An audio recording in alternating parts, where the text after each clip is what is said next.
जय श्री कृष्ण। राधे राधे। आज हम लोग सुनेंगे रविवार की व्रत कथा।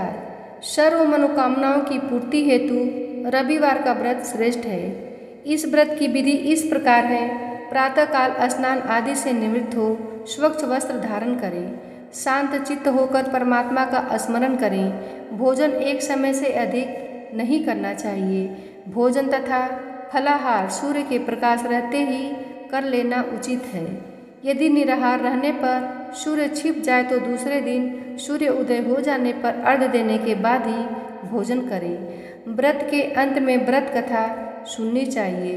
व्रत के दिन नमकीन तेल युक्त भोजन कदापि ग्रहण न करें। इस व्रत के करने से मान सम्मान बढ़ता है तथा शत्रुओं का क्षय होता है। आँख की पीड़ा के अतिरिक्त अन्य सब पीड़ाएं भी दूर होती हैं। तो आइए सुनते हैं व्रत कथा। एक बुढ़िया थी। उसका नियम था प्रति रविवार को सवेरे ही स्नान आदि कर घर को गोबर से लीप कर फिर भोजन तैयार कर भगवान को भोग लगा स्वयं भोजन करती थी।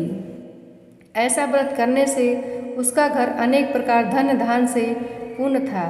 श्री हरि की कृपा से घर में किसी प्रकार का विघ्न या दुख नहीं था। इस तरह कुछ दिन बीत जाने पर उसकी एक पड़ोसन जिसकी गौ का गोबर वह बुढ़िया लाया करती थी, विचार करने लगी कि यह वृद्धा सर्वदा मेरी गौ का गोबर ले जाती है, इसलिए अपनी गौ को घर के भीतर बांधने लगी। बुढ़िया को गोबर न मिलने से रविवार के दिन अपने घर को न लिप सकी, इसलिए उसने न तो भोजन बनाया न भगवान को भोग लगाया तथा स्वयं भी उसने भोजन नहीं किया।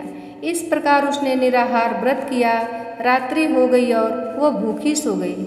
रात्रि में भगवान ने उसे स्वप्न दिया और भोजन न बनाने तथा लगाने का कारण पूछा।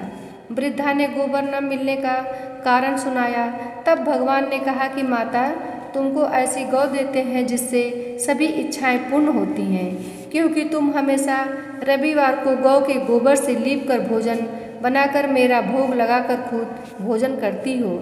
इससे मैं खुश होकर तुमको वरदान देता हूँ। निर्धन को धन और बाँझ स्त्रियों को पुत्र देकर दुखों को दूर करता हूँ तथा अंत समय में मोक्ष देता हूँ। स्वप्न में ऐसा वरदान देकर भगवान तो अंतर्ध्यान हो गए और वृद्धा की आँख खुली तो वह देखती है कि आंगन में एक अति सुंदर गौ और बछड़ा बंधे हुए हैं।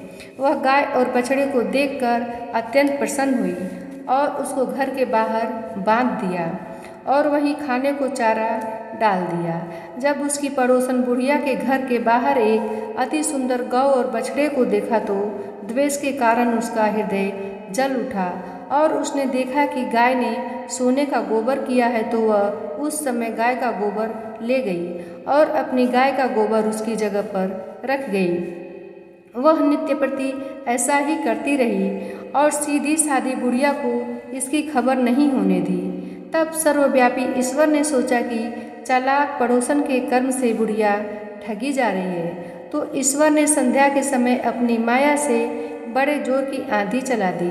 बुढ़िया ने अंधेरी के भय से अपनी गौ को भीतर बांध लिया।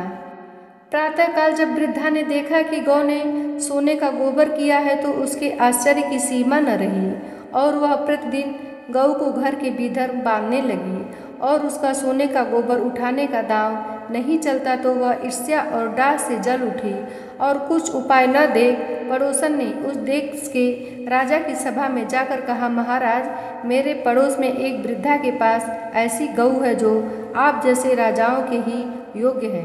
वह नित्य सोने का गोबर देती है। आप उस सोने से प्रजा का पालन करिए।